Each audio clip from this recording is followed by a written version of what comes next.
And warm welcome to Business Live. Coming up in this edition, government scales up second phase of Planting for Food and Jobs program with new credit system to help farmers expand their farms. Once we are able to now control the food in aggregates at the warehouses, you will find that bankers are now willing to give working capital to farmers. We shall be discussing this initiative and its expected impact on the agricultural sector with the General Agricultural Workers Union. Also in this bulletin, Standard Bank predicts a higher growth rate of about 3.3% for Ghana this year.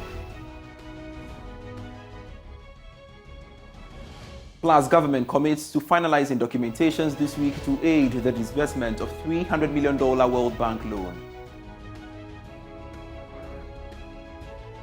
We have details of these and many others lined up for you. Please stay.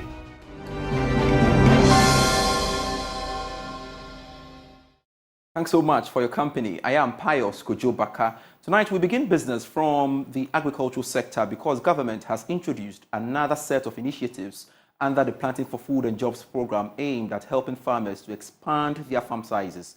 Now, the initiative, which involves a credit system for farmers, is an improved method expected to deal with challenges of access to funding for farmers in the country. Speaking to journalists, Minister for Food and Agriculture, Brian Champon, explained that this system will boost food production and reduce the import of staple food. Upgrade of the Planting for Food and Jobs program involves the establishment of some credit centers to help farmers at the local level in order to reduce the stress of funding. The module, which is a web-based application system, will sanitize the distribution of farm inputs and seedlings. According to Minister of Food and Agriculture, Dr. Brian Champon, the system will help the country improve on food security. Of course, once we are able to now control the food in aggregates at the warehouses, you will find that bankers are now willing to give working capital to farmers because that entire ecosystem of agriculture, from inputs to farming to aggregator to production to aggregator to warehouse to banking to input dealers, are all controlled and all organized on a single digital platform. And so that is what this module seeks to do. And with this module too, Ghanaians will now be able to have proper food stock as buffer. What we intend to do is that every percentage of the grains or cereals or legumes that is harvested, we are going to take a percentage and keep for the nation's strategic stock. The minister also assured that efforts are being put in place to control the increase in prices of food at the market. What we are doing in order to balance the prices of food across the country and bring the price of food down and stable to control food inflation, we are building up strategic, proper, fit for purpose warehouses at strategic locations. So what we're saying is that if you're a market queen here in Accra, you don't have to go to Sisala and go and buy the maize and transport it in Accra, thereby adding the transport charges to the produce and therefore the price of maize going down. We're going to set up a 10,000 metric ton grain silo right in the outskirts of Accra. They go there, they pick the maize, they add their margin, they bring it to the market. The registration of farmers for the new system is expected to begin on Tuesday across the country. All right, so let's have a discussion on the back of this great initiative. Joining us via Zoom, phone, I should say, is the General Secretary of the General Agricultural Workers Union, Edward Carare. Thanks so much, Mr. Carare, for your time here on Business Live. Now, do you think these initiatives under the Phase 2 is feasible and really will it work to the benefits of the farmers, you would say? Well, let me say good evening to you and then those who are listening to us and watching us. It's an initiative, and I like the first point about it is that it has taken account of the shortcomings of the previous one, and then the previous Planting for Food and Jobs program, and then it's seeking to address them in this particular program. You know, if you look at the overall policy as it stands, what the minister has made us to understand is that this is what they want to do. But how that is going to be done is normally the challenge. It's not about what you want to do, how it is going to be done.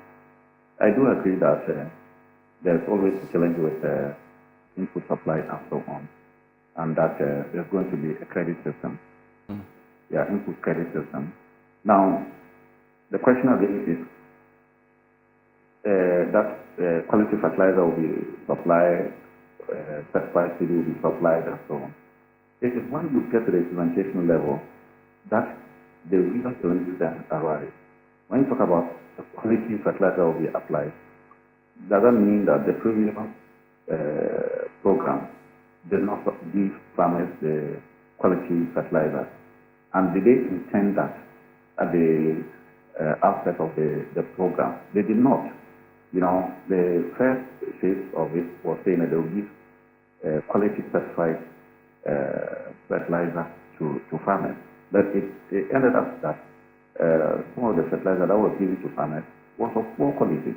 So again, you can hear it saying that that's what is going to happen, but the challenge is with the implementation. So now, go ahead. Yeah, again, you also find out that it's talking about building a guaranteed market access, you know, and then stabilizing prices and so on. So we all know that the way our policy network has been, if we had actually implemented it, there would have been guaranteed market access for farmers long before this time. For instance, we have the buffer stock company. It is one of those institutions, if it has been successful in its operation, would have helped to stabilize and create market access to farmers. We also have a food feeding program, which was targeting produce from the farmers, communities which are located. They will just source their food service to feed the young men and women in the SHS. But that did not happen. So the statement that, you guarantee market access is one thing, but how it is going to be done. So it's not like we don't have this system in place. We have a number of institutions which were supposed to work together to guarantee market access. But it did not happen. But again, how it is going to be done this time around is what we have to come for. So your concern largely has to do with the implementation of these initiatives. But again, I know that you've raised a lot of complaints about issues of storage, which is of great concern to you. Don't you think this initiative will address that? You see, just listening to the minister, he's talking about an example that he gave us, the market in Accra that don't need to necessarily go to Sosala, go and buy the maize and bring it down here.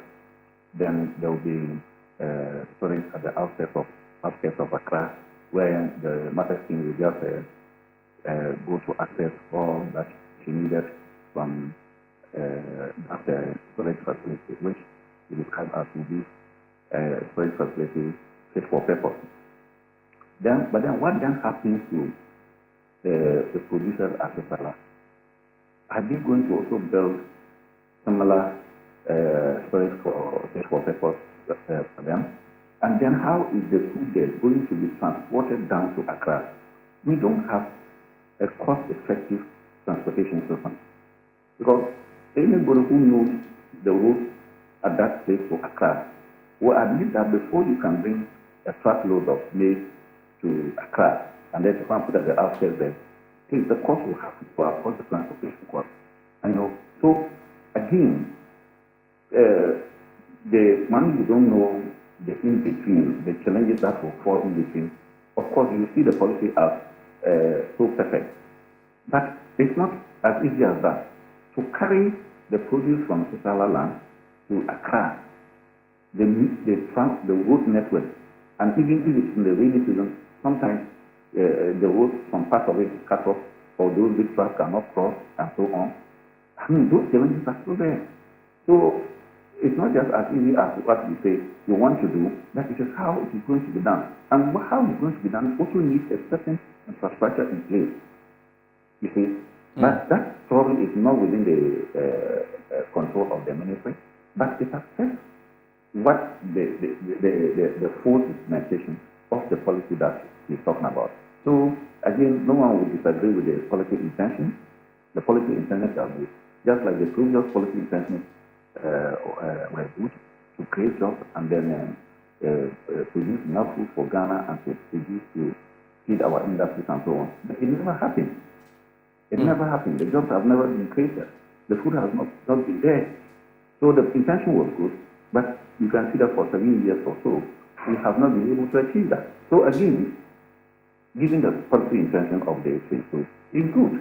But again, how are we going to ensure that we implement all this, what we want to do? One other key objective of this great initiative, I must say, has to do with prices. Now, do you think that, again, as the minister alluded to the fact that it will help in controlling the prices of foodstuff, do you think that these new initiatives will help address high food price issues? You see, it will not address high food prices. It will not, because there are other factors that work into the pricing of foodstuff. And one of them is just the transportation that I have already indicated. You know, you can't take it away. When fuel prices go up, how is that going to be factored into maintaining the price? If transport fares goes up, how is he going to factor that into it? You know, and the bad road network. You know, so certainly we should not think too much about it. That when we implement it, it is going to stabilize foodstuff. No, it is not going to happen that way. I think what we need to do is to create markets close to the pharmacies. And the whole system where we're looking for this free feeding of FHS students and so on, if we were to actually take strictly to outsourcing or sourcing the foodstuff from the communities, it would have helped to reduce the high cost of food in the market system, because agricultural produce are bulky and perishable. So if you don't have a good transportation system, you incur a lot of post-harvest losses transporting it from wherever it is produced, from the farm to the market center. So it's not going to stabilize prices or reduce prices. No. All right. Thank you very much, Edward Carare, General Secretary of the General Agricultural Workers Union, speaking to us there on the back of that great initiative launched by the Ministry of Food and Agriculture. Away from that, Africa's biggest bank, Standard Bank, is predicting a stronger growth rate of about 3.3% for Ghana this year, higher than that of the International Monetary Fund. The fund earlier projected a 2.8% rate for the country. More in this report. The 3.3% growth rate for Ghana in 2024 places at 16th out of 18 countries captured by Standard Bank. According to Africa's biggest bank, expansion of the economy this year will be driven by the services sector. However, El Nino weather, debt burdens, and geopolitics would still pose risks to growth. Data from the Ghana Statistical Service showed an expansion in the economy by an annual rate of 2.0% in the third quarter of 2023, driven by the services and agricultural sectors. This was, however, compared with 2.7% over the same period in 2022. Meanwhile, Ethiopia will record the largest growth rate of nearly 10% in Africa in 2024. The IMF expects GDP growth in sub-Saharan Africa to rebound to around 4.0% in 2024 from an expected 3.3% in 2023. More on economic matters. Government has assured it will complete work on documents covering the $300 million World Bank loan to aid the disbursement for this week. Now, this is basically what Joy Business has picked up from sources close to the Ministry of Finance. There is more in this report. The World Bank has indicated that the transfer could be done this week. However, that is based on the government of Ghana finalizing necessary documentations to aid the transfer. But officials of the finance ministry say they are working on this to ensure that they are able to meet this proposed deadline. That is by ensuring that the World Bank in Washington, D.C., USA, will have all the necessary documents covering the approval secured from Parliament when it comes to this loan facility. The Finance Ministry is also expected to update the World Bank on which account at the Bank of Ghana that the transfer should be done. Finance Ministry sources also say they are committed to speeding up the process so that the funds can be transferred quickly. The disbursement should go a long way to deal with projects that have stalled, therefore leading to the resumption of these projects. This will also go a long way to help deal with the recent pressure on the Ghana city. The $300 million facility should be paid within 25 years. Government will also get a 5-year grace period before it can start paying the facility to the World Bank. This is still Business Live with me, Pius Kojo Baka. We've got more stories for you after this break. Welcome back to Business Live. Equal salaries should be encouraged.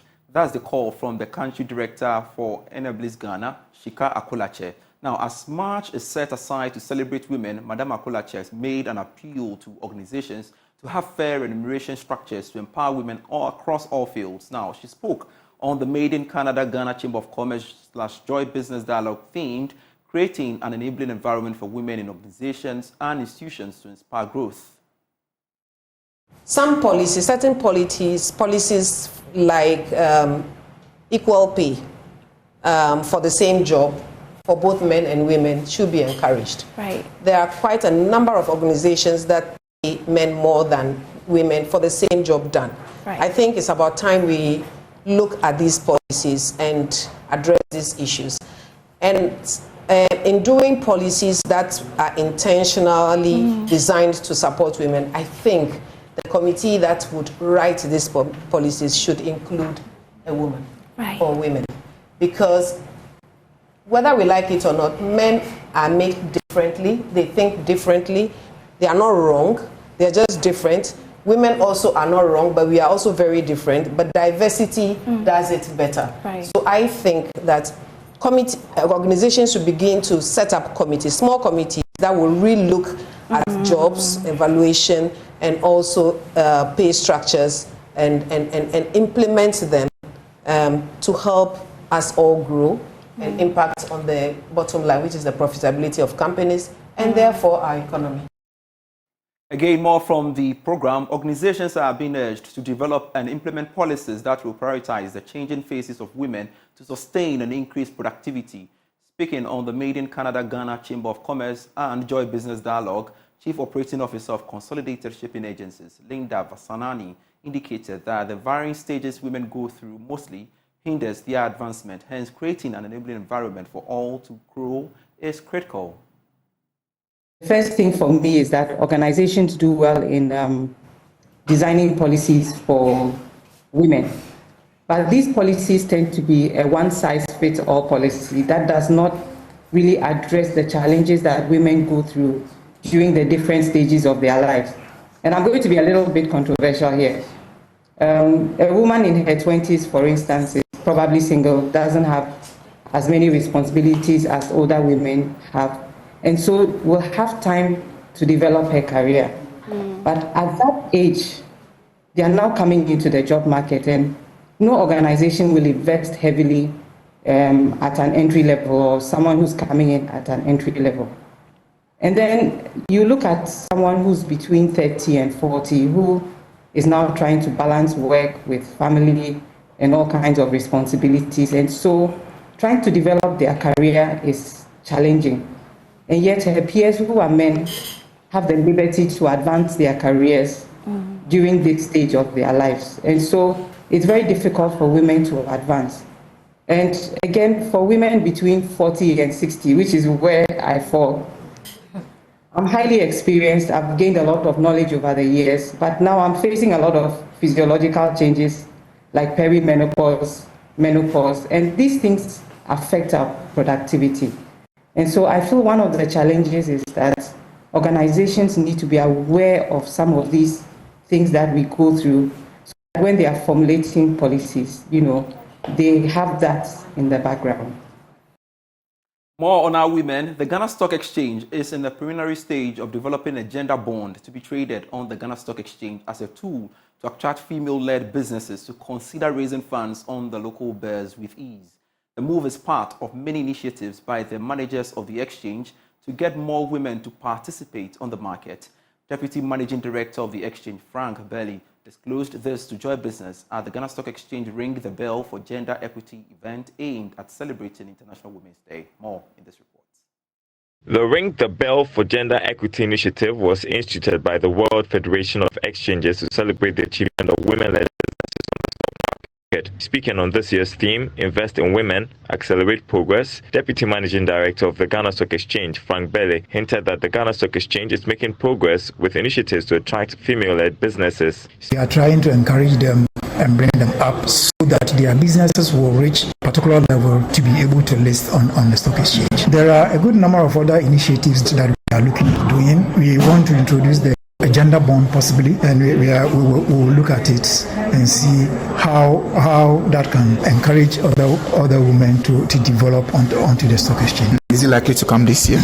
No, it's at a very nascent stage. It's basically an idea that we have, so we are yet to look at it and then see how we can put together the relevant rules to cover that. Speaking on the same topic, Executive Director of the UN Global Compact, Tulu Lacroix, emphasized the need for government to work on challenges faced by women in accessing finance. Despite significant progress, women in finance still face unique challenges, from the gender pay gap to underrepresentation in senior roles.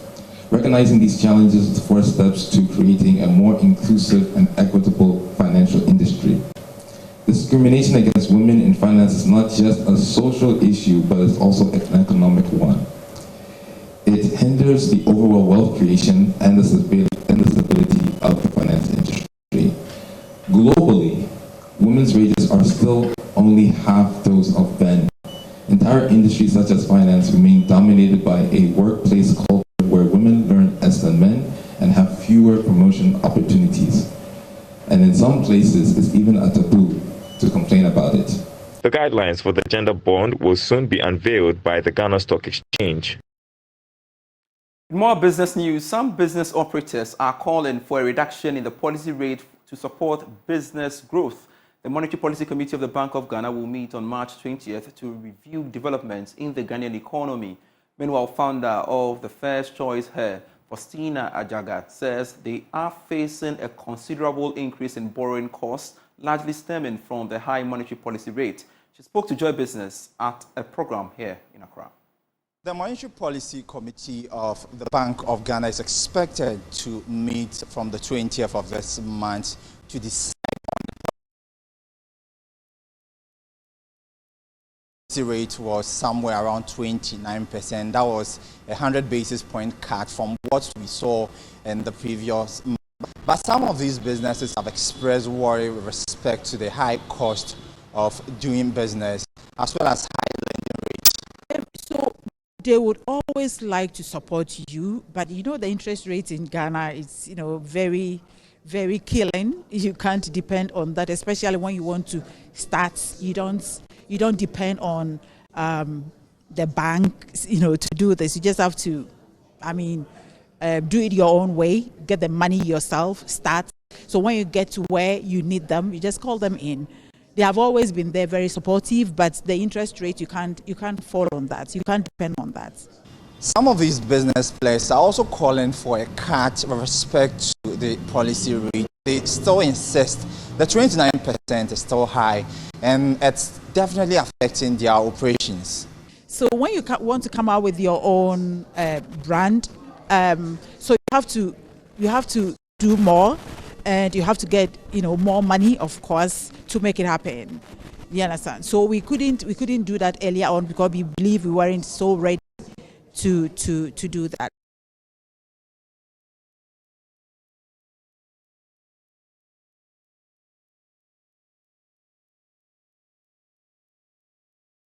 And that's our part company here on Business Life with me, Pius Kojo Baka. For more stories, do log on to myjoyonline.com/business. Great stories on that portal there.